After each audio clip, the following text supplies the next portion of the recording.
Hi അസ്സലാമലൈക്കും. അപ്പം നമ്മുടെ കേരളീയരുടെ പ്രിയപ്പെട്ട വാഴയ്ക്കാപ്പത്തിന് ഇന്നൊരു വെറൈറ്റി രീതിയിൽ കൊണ്ടുവന്നിരിക്കുകയാണ്. വാഴയ്ക്കാപ്പം ഇഷ്ടമല്ലാത്തവർ ആരും കാണത്തില്ല. വാഴയ്ക്കാപ്പം മീൻസ് ഏത്തയ്ക്കാപ്പം. അത് ഇഷ്ടമല്ലാത്തവർ ആരും കാണത്തില്ല. അപ്പം നമ്മൾ എപ്പോഴും കഴിക്കുന്ന രീതിയിൽ നിന്നൊന്ന് വെറൈറ്റി ആയിട്ട് ഏത്തയ്ക്കാപ്പം നമുക്കൊന്ന് പൊരിച്ച് നോക്കിയാലോ. അപ്പം നമുക്ക് നേരെ വീഡിയോ കണ്ടിട്ട് വരാം.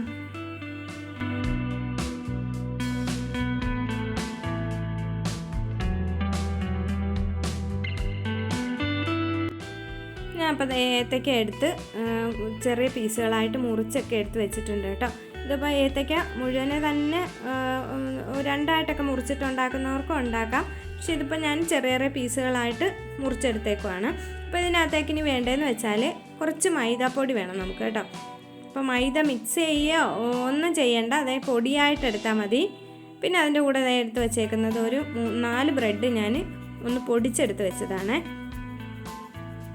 പിന്നെ നമുക്കിതിലേക്ക് വേണ്ടത് ഒരു കോഴിമുട്ടയാണ്. അപ്പോൾ ഒരു കോഴിമുട്ട പൊട്ടിച്ചൊഴിച്ചിട്ട് അതിനകത്തേക്ക് ഒരു നുള്ളു ഉപ്പ് കൂടി ഇട്ട് കൊടുത്തിട്ട് നമുക്കൊന്ന് മിക്സാക്കി എടുക്കണം.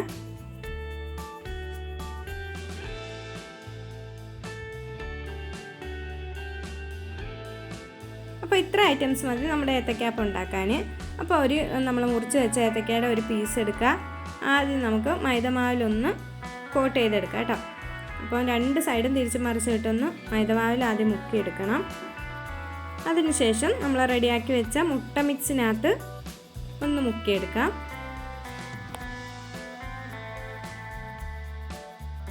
അത് കഴിഞ്ഞിട്ട് നമ്മുടെ ബ്രെഡ് ക്രംസിലൊന്ന് മുക്കിയെടുക്കാം കേട്ടോ.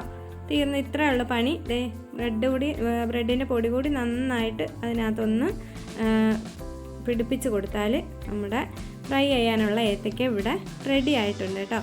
സാധാരണ നമ്മൾ കട്ട്ലറ്റൊക്കെ ഉണ്ടാക്കുന്ന ആ ഒരു മെത്തേഡ് തന്നെയാണ്. പക്ഷേ അത്ര ഒരു പാടുമില്ല. നമ്മൾ മാവ് കലക്കി എടുക്കാനൊന്നും നിൽക്കണ്ടല്ലോ. അപ്പോൾ നല്ല സൂപ്പർ ടേസ്റ്റിയും കൂടിയാണ്. ടേസ്റ്റ് എന്ന് വെച്ചാൽ നല്ല ക്രിസ്പിനെസ്സാണ് നമ്മളിങ്ങനെ ബ്രെഡ് മുക്കി പൊരിക്കുന്നതുകൊണ്ട് തന്നെ. അപ്പോൾ ഇങ്ങനെ ഓരോന്ന് നമുക്ക് ഇതിലെല്ലാം കൂടി കോട്ട് ചെയ്തിട്ട് പ്ലേറ്റിനകത്തേക്ക് ഇങ്ങനെ മാറ്റി വെക്കാം. അപ്പോൾ ഞാൻ ആദ്യത്തെ ട്രിപ്പ് ഇത്രയും ഒന്ന് ഡിപ്പ് ചെയ്തെല്ലാം എടുത്ത് വെച്ചിട്ടുണ്ട്. ഇനി നമുക്കിത് പൊരിച്ചെടുക്കാം. അപ്പോൾ പാനിനകത്തേക്ക് എണ്ണ ഒഴിച്ച് എണ്ണ ഒന്ന് ചൂടായി വന്നിട്ടുണ്ട്. ഇനി നമുക്ക് ഓരോന്നും ഇതിനകത്തേക്ക് ഇട്ട് അങ്ങ് പൊരിച്ചെടുക്കാം. ഹൈ ഫ്ലെയിമിൽ വെക്കല്ല കേട്ടോ, ഒരു മീഡിയം ടു ലോ ഫ്ലെയിം വേണം വെക്കാൻ. കാരണം ബ്രെഡ് ക്രംസ് ആയതുകൊണ്ട് തന്നെ പെട്ടെന്നൊന്ന് കരിഞ്ഞു പോകാൻ ചാൻസ് ഉണ്ട്. അതുകൊണ്ട് നമ്മൾ തീ മീഡിയം ഫ്ലെയിമിലോ ലോ ഫ്ലെയിമിലോ വെച്ചിട്ട് വേണം ഇതൊന്ന് പൊരിച്ചെടുക്കാൻ. ഇത് കണ്ടോ, കാണാൻ നല്ല അടിപൊളി ലുക്കാണ്. ടേസ്റ്റ് സൂപ്പറാണ് കേട്ടോ.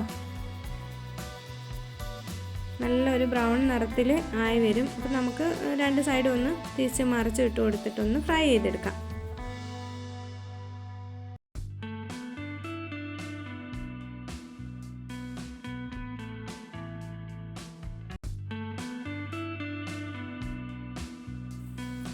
അപ്പോൾ നമ്മുടെ വെറൈറ്റി ഏത്തയ്ക്കാപ്പം ഇവിടെ റെഡി ആയിട്ട് വന്നിട്ടുണ്ട്. ഉണ്ട്, നല്ല മുഞ്ചന്മാരായിട്ടുള്ള ഏത്തയ്ക്കാപ്പമാണ്. അപ്പം ഇനി നമുക്കിത് എണ്ണയിൽ അങ്ങ് കോരിയിട്ട് മാറ്റാം. ഇനി ബാക്കിയുള്ളത് കൂടി ഇതുപോലെ അങ്ങ് ഫ്രൈ ചെയ്തെടുക്കാം കേട്ടോ.